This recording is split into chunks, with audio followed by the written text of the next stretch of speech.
Yes महोदय, पश्चिम के देश इस समय अपने पूर्व साम्राज्यों के देशों से उस निर्विवाद और सत्ता के समक्ष खड़े हैं जिन्हें उन्होंने काफ़ी सीमा तक उन्हीं के संसाधनों को लूट खसोट कर इतने दिनों तक टिकाए रखा है, लेकिन अब वह उनके समक्ष बलपूर्वक प्राप्त करने वाले विजेता के रूप में नहीं बल्कि राहत और मदद पहुंचाने वाले उद्धारक के रूप में उपस्थित है। पैरा पश्चिम अब अपने गुलाम रहे देशों को अपनी संपत्ति का हिस्सेदार बनाने का तो उत्सुक नहीं है, लेकिन वह उन्हें संपत्ति खड़ी करने के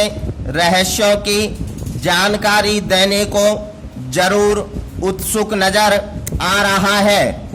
धनी बनने के तरीके बतलाने के लिए भी ये देश इस समय उसी एकाग्रता से उत्सुक है जिससे वे अभी कुछ ही समय पूर्व तक उनका धन और जमीन को हथियाने में लगे थे।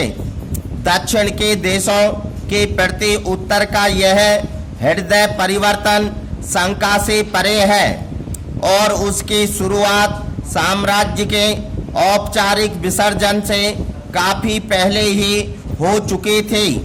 सच पूछो तो उसका सीधा संबंध इस बात से भी था कि पूर्व उपनिवेश रहे इलाकों को तब समाजवाद का वैकल्पिक नमूना भी उपलब्ध था।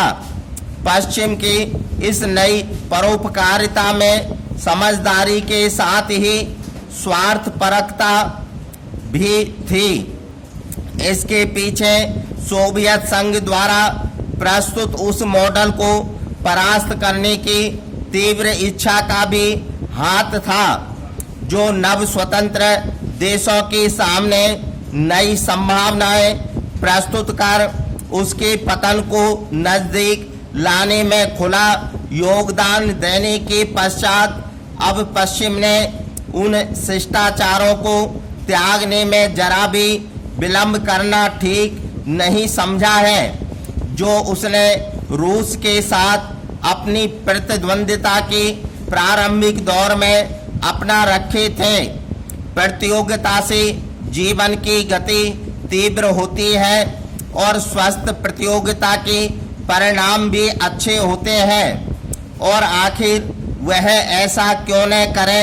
दक्षिण के सामने अब उसी सलाह निर्देश तथा नुस्खे मानने के अलावा कोई अन्य विकल्प भी तो नहीं है। पैरा इस तरह पश्चिम की नीति अब बेकार के सैनिक कब्जे और महंगे औपनिवेशिक प्रशासन की नहीं रही है। उसके लिए तो अपना वर्चस्व बनाए रखने का सबसे लाभदायक साधन यही है कि वह अपनी आर्थिक नीतियों को अपने स्वयं समृद्धि के प्रतीक और विज्ञान के रूप में प्रस्तुत करें।